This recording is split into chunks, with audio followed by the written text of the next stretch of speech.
என்னாச்சு? யார் உங்களை கட்டி போட்டது? அண்ணே, அந்த கருங்கல் பாண்டி தான் என்னை இப்படி கட்டி போட்டு அவளை அடிச்சு போட்டு போயிட்டான். கருங்கல் பாண்டி? ஆமா, நாங்க இன்ஸ்டிடியூட் போயிட்டு வரும்போதெல்லாம் அந்த கருங்கல் பாண்டி பூங்குடி கிட்ட வந்து பேசுவான்.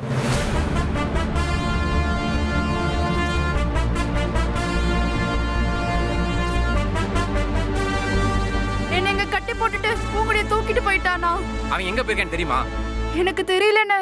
போய் எவ்வளவு நேரம் ஆச்சு? இப்போதான் ஒரு 5 நிமிஷம் இருக்கும்.